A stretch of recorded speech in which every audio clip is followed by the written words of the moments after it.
walaupun nggak begitu banyak, tapi kita bersuka-cita dan yakin dan percaya di mana ada 2 atau 3 orang berkumpul memuliakan Tuhan, Tuhan Yesus hadir di tempat ini. Saat ini kita akan beribadat Okumene secara Katolik dan nanti mungkin dipimpin Bu Nawang dan Pak Prono. Monggo Bu. Ya, terima kasih. Mari kita mulai dengan nyanyian lagu pembuka. Tuhan Yesus kasihani aku. Ini saya pakai dengan fotografer. Ya. Ayo, Pak. Monggo. Yesus kasihani aku, orang hina dan berdosa ini. Ku percaya, tolonglah diriku yang bodoh dan tak percaya ini.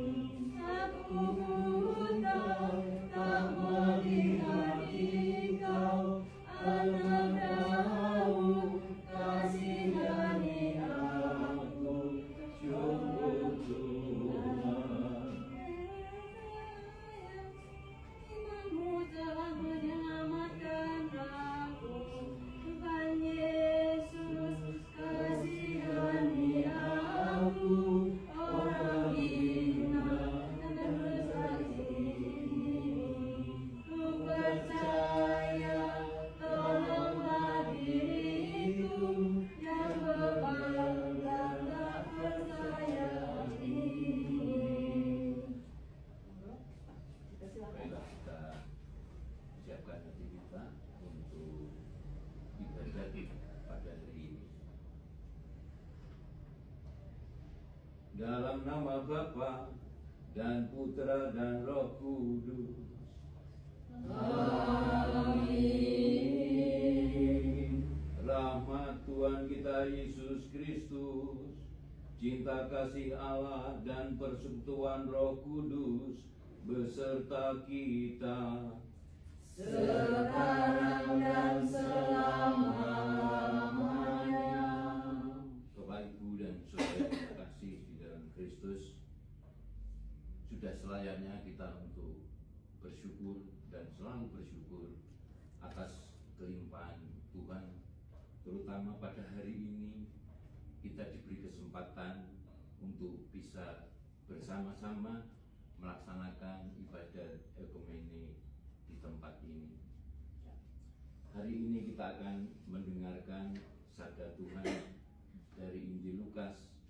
Marilah kita mempersiapkan hati dan pikiran kita untuk memasuki ibadat dengan penuh syukur dan kerendahan hati, agar melalui persekutuan ini Tuhan Yesus selalu kita muliakan dan selalu bersama di dalam hati kita.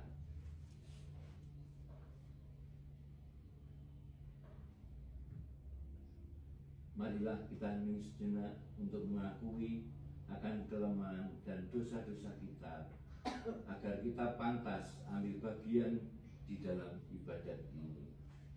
Saya mengaku kepada Allah yang Maha Kuasa dan kepada saudara sekalian bahwa saya telah berdosa dengan pikiran dan perkataan, dengan perbuatan dan kelalaian. Saya berdosa, saya sungguh berdosa. Oleh sebab itu saya mohon kepada Santa Maria, kepada para malaikat dan Roh Kudus, dan kepada saudara sekalian, supaya mendoakan saya pada Allah Tuhan kita. Semoga Allah yang Maha Kuasa mengasihani kita, mengampuni dosa-dosa kita, dan mengantar kita sampai ke hidup yang kekal. Amin. Tuhan kasihanilah kami. Tuhan kasihanilah kami. Kristus kasihanilah kami. Kristus kasihanilah kami. Tuhan kasihanilah kami. Tuhan kasihanilah kami. Ya Allah Bapa yang Maha Kasih, kami bersyukur atas kasih dan rahmat-Mu yang telah mempersatukan kami dalam persekutuan kasih hari ini. Kami datang dari berbagai latar belakang dan tradisi, namun kami disatukan oleh satu iman, satu pengharapan, dan satu kasih di dalam Yesus Kristus, Tuhan dan Juru Selamat kami. Bapa, sucikanlah hati kami agar ibadat ini menjadi persembahan yang berkenan di hadapan-Mu. Kuatkanlah semangat persaudaraan di antara kami, supaya kami dapat menjadi saksi kasih dan damai Kristus di tengah dunia yang haus akan pengharapan. Utuslah Roh Kudus-Mu agar Ia menerangi pikiran kami, menggerakkan hati kami, dan menuntun kami untuk semakin hidup dalam kehendak-Mu. Kami menyerahkan seluruh rangkaian ibadat pada hari ini ke dalam tangan-Mu. Ya Bapa, dalam nama Yesus Kristus Putra-Mu, yang hidup dan berkuasa, kini dan sepanjang masa. Amin. Bacaan dari Kitab Kebijaksanaan Bab 13 ayat 1 sampai 9. Sungguh tolol karena kodratnya semua orang yang tidak mengenal Allah sama sekali, dan mereka tidak mampu mengenal Dia yang ada dari barang-barang yang kelihatan. Dan walaupun berhadapan dengan pekerjaannya, mereka tidak mengenal senimannya. Sebaliknya, mereka menganggap sebagai Allah yang menguasai jagat raya ialah api atau angin ataupun udara kencang. Lagi pula lingkaran bintang-bintang atau air yang bergelora ataupun penerang-penerang yang ada di langit. Jika dengan menikmati keindahannya mereka sampai menganggapnya Allah, maka seharusnya mereka mengerti betapa lebih mulianya penguasa semuanya itu. Sebab Bapa dari keindahan itu ialah yang menciptakannya. Jika mereka sampai dipesonakan oleh kuasa dan daya, maka seharusnya mereka menjadi insaf karenanya. Betapa lebih kuasanya pembentuk semuanya itu. Sebab orang dapat mengenal Khalik dengan membanding-bandingkan kebesaran dan keindahan ciptaan-ciptaannya. Namun demikian, dalam hal ini mereka hanya sedikit saja salahnya, sebab mungkin mereka hanya tersesat, tetapi mereka mencari Allah dan berusaha menemukannya.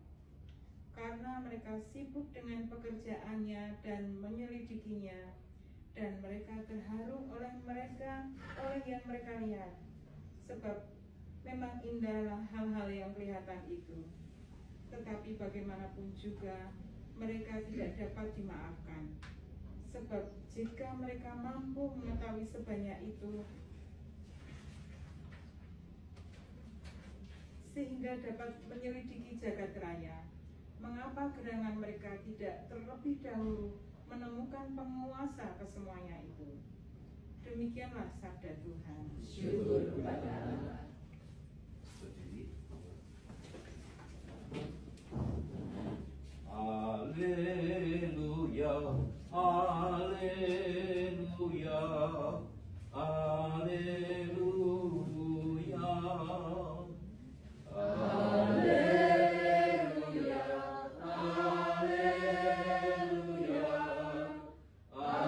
haleluya.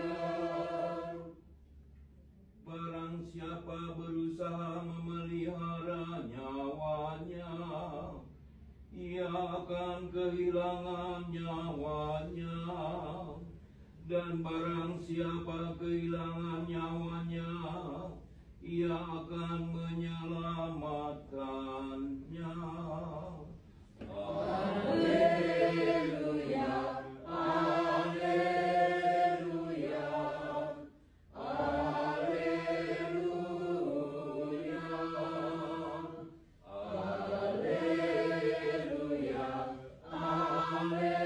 haleluya, haleluya,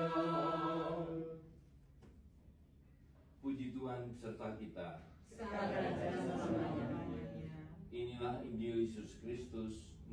Santo Lukas. Dimuliakanlah Tuhan.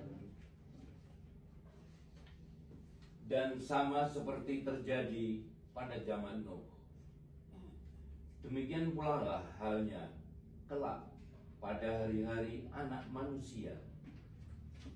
Mereka makan dan minum, mereka kawin dan dikawinkan, sampai kepada hari Nuh masuk ke dalam bahtera. Lalu datanglah air bah dan membinasakan mereka semua. Demikian juga seperti yang terjadi di zaman Lot. Mereka makan dan minum, mereka membeli dan menjual, mereka menanam dan membangun. Tetapi pada hari Lot pergi keluar dari Sodom, turunlah hujan api dan hujan belerang dari langit dan membinasakan mereka semua. Demikianlah halnya kelak pada hari di mana anak manusia menyatakan dirinya. Barang siapa pada hari itu sedang di peranginan di atas rumah dan barang-barangnya ada di dalam rumah, janganlah ia turun untuk mengambilnya. Dan demikian juga orang yang sedang di ladang, janganlah ia kembali. Ingatlah akan istri Lot. Barang siapa berusaha memelihara nyawanya, ia akan kehilangan nyawanya. Dan barang siapa kehilangan nyawanya, ia akan menyelamatkannya.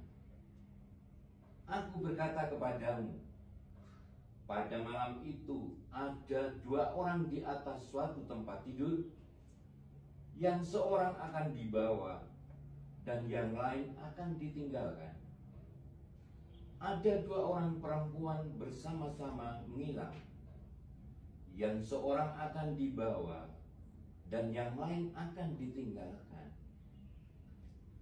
Kalau ada dua orang di ladang, yang seorang akan dibawa dan yang lain akan ditinggalkan. Kata mereka kepada Yesus, "Di mana Tuhan?" Katanya kepada mereka, "Di mana ada mayat, di situ berkerumun burung nasar." Demikianlah Injil Tuhan. Terpujilah Kristus.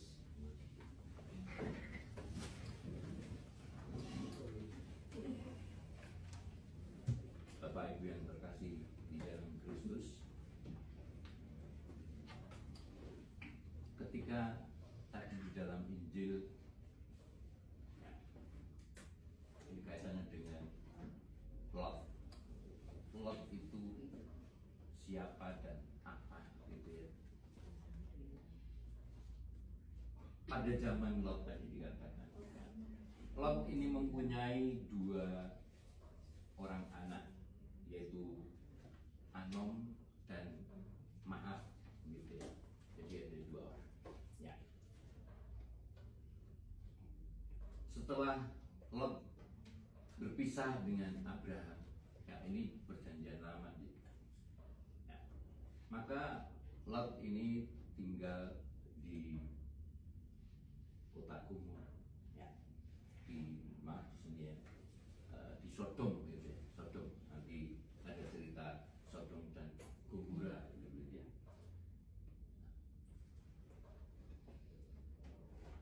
Kemudian kita di sini ya, Lot dan kedua putrinya ini melarikan diri karena saat itu Tuhan murka, gitu ya. Tuhan murka karena apa? Pada saat zaman Lot itu mereka menyembah berhala. Jadi mereka melarikan diri. Kemudian karena mereka berpikir mereka itu adalah orang-orang terakhir, gitu ya, maka mereka melarikan tadi. Dan kedua putrinya pada saat itu berpikir, karena mereka orang terakhir, bagaimana dengan keturunan mereka? Nah, maka istilahnya mereka mabuk-mabukan. Kemudian mereka berhubungan intim. Mereka berhubungan intim. Jadi pada saat itu, kalau sekarang kita mengenal kata incest gitu ya. Nah, sehingga apa? Ini mereka pikir adalah untuk menyambung keturunan, karena mereka punya pikiran bahwa mereka itu manusia yang terakhir, gitu ya. Putri sulung di sini ya, itu melahirkan Moab tadi. Ya. Sedangkan yang bungsu ini Ben-Ami atau disebut Bani Amon. Ya. Nah, akhirnya di sini bangsa Amon tadi ya, dikenal dengan suku Amon atau Bani Amon atau suku bangsa Amon.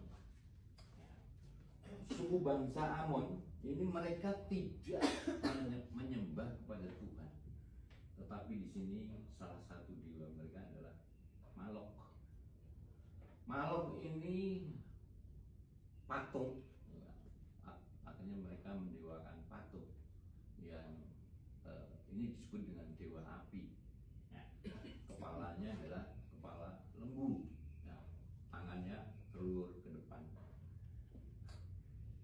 Bangsa Anom ini walaupun istilahnya suku bangsa Semit, karena saat itu berdekatan dengan Israel, tetapi lebih banyak bukan bersekutu tetapi bermusuhan.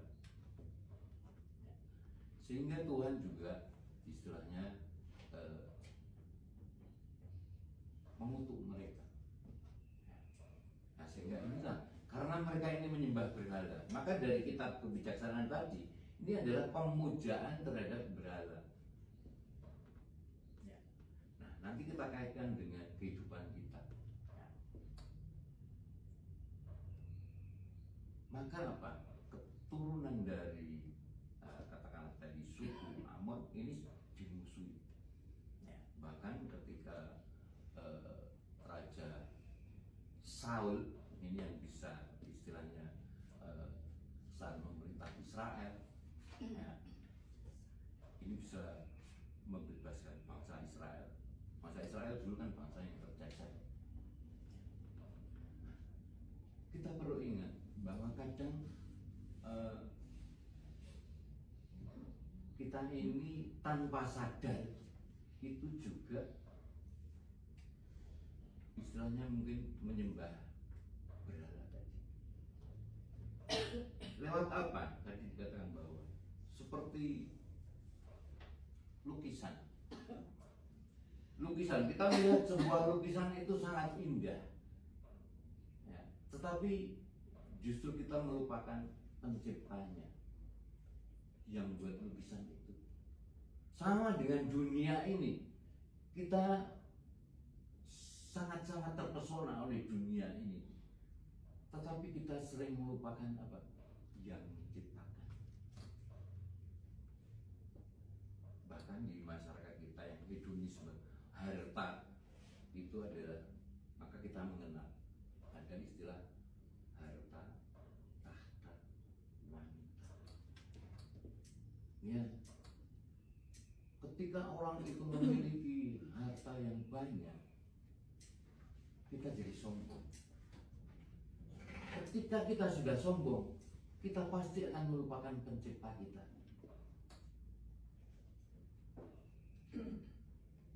Sekarang kita lihat, kalau kita lihat informasi entah itu dari YouTube atau apa, bahkan ketika orang itu mendewa-dewakan barang, ketika mati saja ada orang itu yang minta mobilnya juga ikut dikubur. Itu yang terjadi. Maka tadi juga Tuhan itu murka.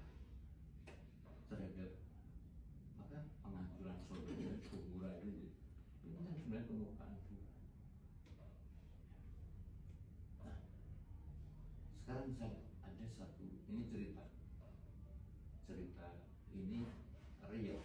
Saya sebut saja namanya Wira atau Wiro. Wira atau Wiro ini profesinya adalah seorang guru. Seorang guru ini tugasnya adalah mentransfer ilmu ya, dari yang guru punyai kepada murid. Nah, ketika mentransfer ini, guru harus di mata siswanya harus punya kelebihan. Ya. Termasuk apa? Guru ini dianggap mumpuni, harus bisa. Tapi ketika seorang guru ini sudah tidak bisa, tidak punya kewibawaan, gitu ya, maka yang terjadi pasti proses transfer ini tidak akan baik. Nah, guru menatap mata muridnya saja takut.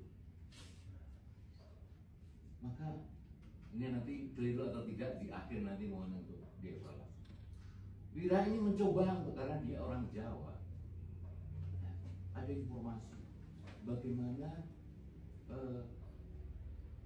ada sesuatu katakanlah yang bisa mendukung dia karena orang Jawa, ya. Maka dia mencoba untuk mencari tahu. Kita caranya argumen, paribasanya dugeng, sekti, gitu ya. Akhirnya diarahkan. Kemudian dia ikut dengan cara mungkin kayak puasa, gitu ya. Tapi Wira ini keinginannya hanya satu, bukannya mencari kesaktian, hanya ingin apa? Punya wibawa. Dan di situ dia karena menemukan bahwa doa-doanya itu ditujukan untuk Gusti atau Tuhan, maka dia mau di situ. Nah, kalau orang Jawa kan mungkin ada pernah dengar ya, sedulur papat limo pancer. Pernah dengar? Nah, mungkin sedulur papat limo pancer itu apa? Bahwa hidup kita ini dijaga dari 4 penjuru, bahkan di pusatnya, pancarnya di tengah. Maka laku yang dilakukan adalah doa saja. Jam-jamnya itu beda-beda.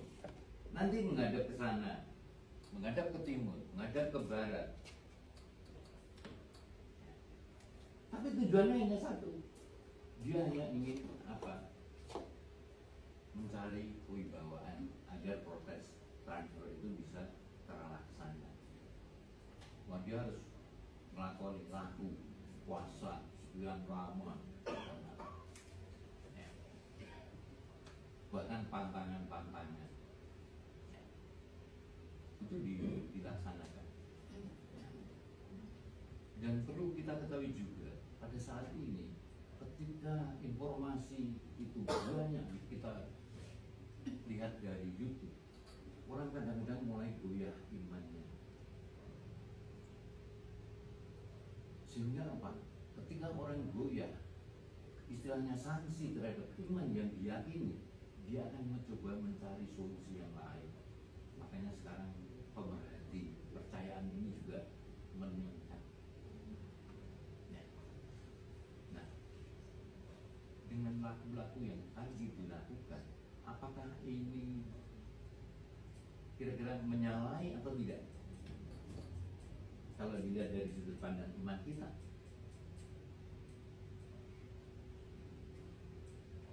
ketika kita bilang menyalahi, ya, karena saya sendiri juga pernah konsultasi dengan para gembala kita.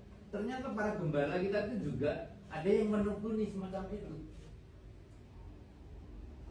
Kita nggak boleh yang berbau mistis, berbau gini, dukun, perdukunan gini. Betul nggak?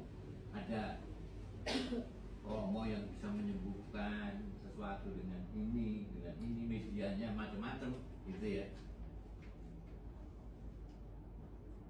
Maka ini kaitannya juga kita juga harus hati-hati di dalam kita menyikapi hal semacam ini. Ya.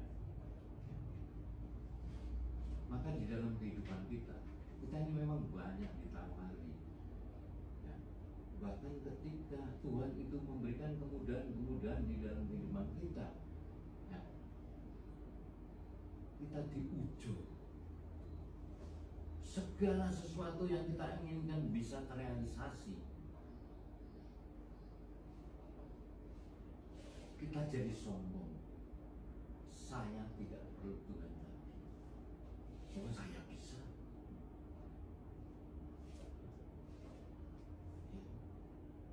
Ini bukan karunia Tuhan. Ini saya, jeripaya saya. Saya belajar. Saya begini, sehingga saya bisa mulia di dunia. Inilah yang menjadi bahan refleksi bagi kita semua, bahwa kadang-kadang keindahan harta benda itu justru menjadi nomor satu bagi kita. Saya juga kadang pada malam hari itu merefleksi diri saya. Tuhan, apakah saya itu benar atau salah ya ketika saya melakukan hal kayak begini?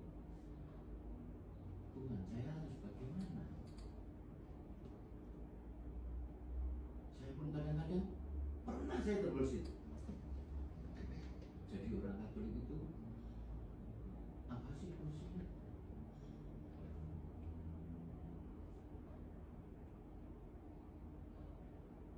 Jadi orang Katolik harus begini, harus begini, harus begini. Sementara kadang kita pede. Uang, saya kerja, saya dapat uang, ya wajar. Apa perlunya Tuhan bagi kita? Nah, ini yang kadang-kadang muncul di dalam hati kita. Kita jadi awal tenaga kita mau untuk Tuhan saja. Berhitung nilainya. Apa sih gunanya? Apa sih manfaatnya? Saya itu kemarin baru sedikit punya. Kebetulan saya itu juga, saya kan juga ada di komisi liturgi kehidupan sudah sekian lama. Terus kayaknya saya itu baru capek, baru jenuh. Mikirin rasanya, wah kayaknya terbersit apa? Saya tak mundur dari kegiatan-kegiatan. Kebetulan saya itu juga mengurusi persiapan pernikahan. Saya juga perlu diatur. Saya juga mengurusi keamanan. Ini. Nah, sehingga di sini kayaknya penuh banget.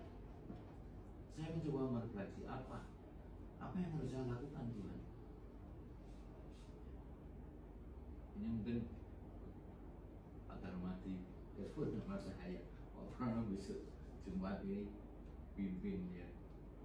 Saya bilang iya. Bahkan saya sering kadang-kadang aliran saya adalah Harjo Melipir Joyo Endo.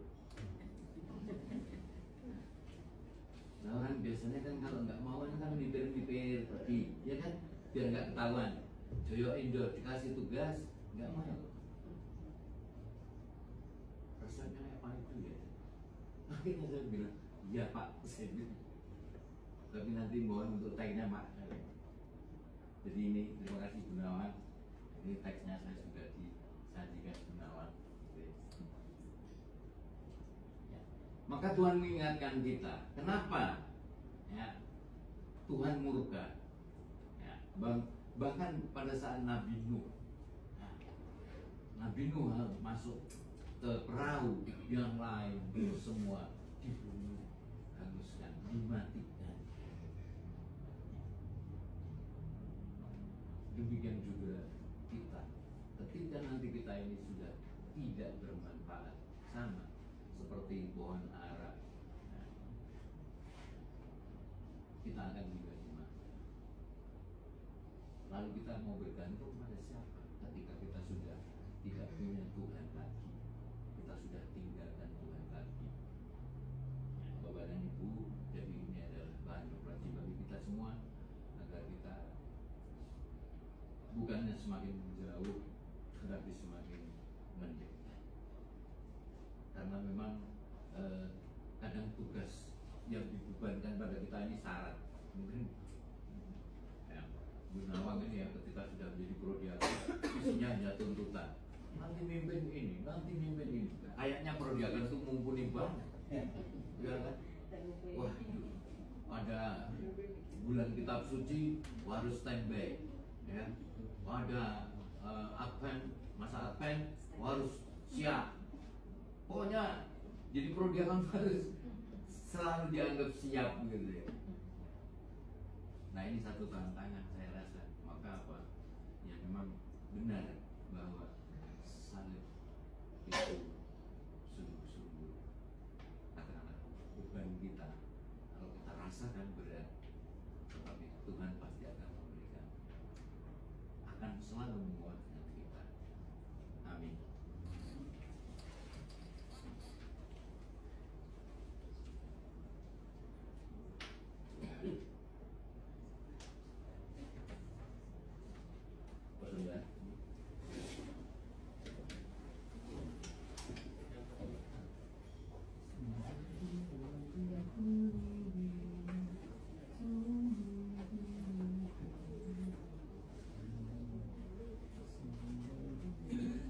Sebenarnya malu dengan Pak Johan.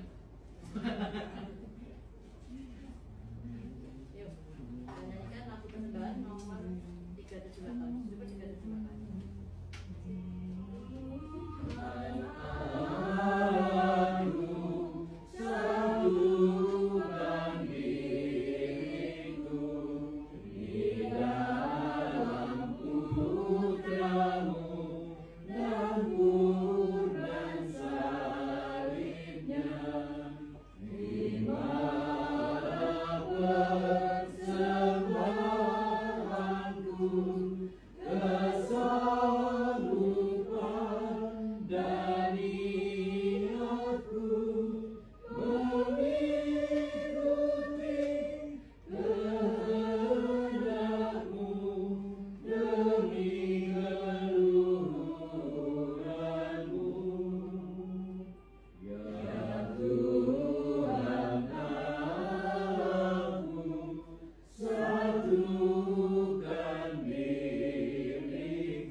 Saudara-saudari terkasih, Tuhan Yesus mengingatkan kita agar selalu siap sedia menyambut kedatangannya, sebab kita tidak tahu kapan saat itu akan tiba.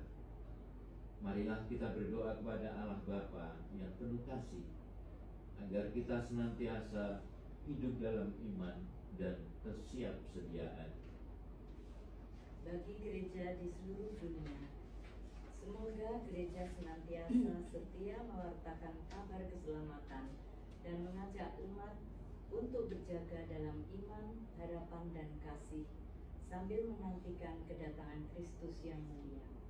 Marilah kita mohon. Bagi para pemimpin bangsa-bangsa, semoga mereka diberi kebijaksanaan untuk membangun dunia yang adil, damai, dan penuh kasih, sehingga semakin banyak orang mengalami tanda-tanda kerajaan Allah di tengah dunia.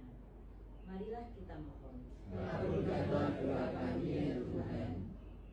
Bagi mereka yang hidupnya terbuai oleh kesenangan dunia, semoga Tuhan membangunkan hati mereka agar sadar bahwa hidup di dunia ini fana dan hanya dalam kesetiaan kepada Allah lah terdapat keselamatan sejati.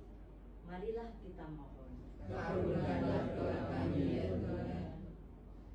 Bagi kita semua yang berhimpun di tempat ini, semoga Roh Kudus menuntun kita untuk selalu waspada, hidup dalam kasih, dan siap sedia menyambut Tuhan setiap saat, baik dalam suka maupun duka hidup kita. Mari marilah kita mohon. Kabulkanlah doa kami ya Tuhan. Allah Bapa yang Maha Rahim, Engkaulah sumber kehidupan dan keselamatan kami. Bantulah kami agar senantiasa hidup dengan hati yang berjaga dan siap menyambut putra-Mu yang datang dalam kemuliaan dengan pengantaran Kristus Tuhan kami. Amin. Marilah kita satukan doa-doa kita dengan doa yang diajarkan oleh Kristus sendiri. Bapa kami yang ada di surga, dimuliakan namamu, datanglah kerajaanmu, jadilah kehendakmu di atas bumi seperti dalam surga. Berilah kami rezeki pada hari ini, dan ampunilah kesalahan kami, seperti kami pun mengampuni yang bersalah kepada kami. Dan janganlah masukkan kami ke dalam pencobaan, tetapi bebaskanlah kami dari yang jahat, dari yang jahat.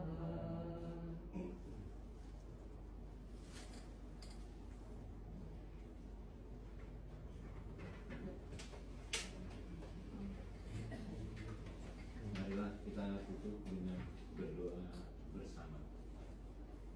Ya Tuhan Allah yang penuh kasih, kami bersyukur atas waktu yang indah ini, ketika Engkau mempertemukan kami dalam kasih dan persaudaraan melalui ibadat ini dan persekutuan hari ini. Terima kasih atas firman-Mu yang telah menguatkan hati kami, atas nyanyian doa dan kebersamaan yang menghidupkan iman kami. Kami bersyukur untuk setiap rekan dan sahabat pensiunan PGRI yang tetap setia berjalan dalam terang-Mu, menjadi saksi kasih dan berkat bagi keluarga, gereja dan masyarakat. Biarlah semangat pengabdian yang dulu kami berikan dalam perjalanan, kini kami lanjutkan dalam pelayanan dan kasih pada sesama. Tuhan, sebelum kami berpisah dari tempat ini, kami menyerahkan seluruh hidup kami ke dalam tangan-Mu. Berkatilah setiap langkah kami, kesehatan kami, dan keluarga kami. Teguhkanlah iman kami agar tetap bersyukur dalam segala keadaan, dan jadikanlah kami alat damai-Mu dimanapun kami berada.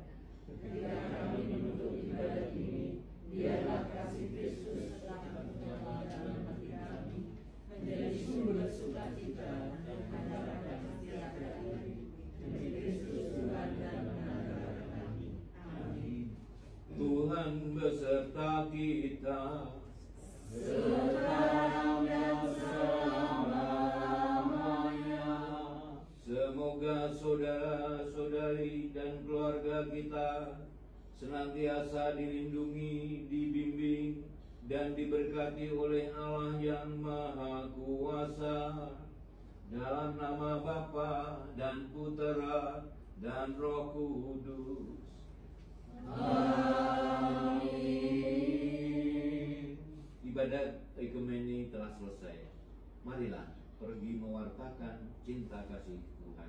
Syukur kepada Allah. Kita tutup namaku penutup. Yesus Tuhan, terima kasih kami. Yesus Tuhan. 1, 2, 3. Yesus Tuhan, terimalah diri kami, jiwa dan raga dan seluruh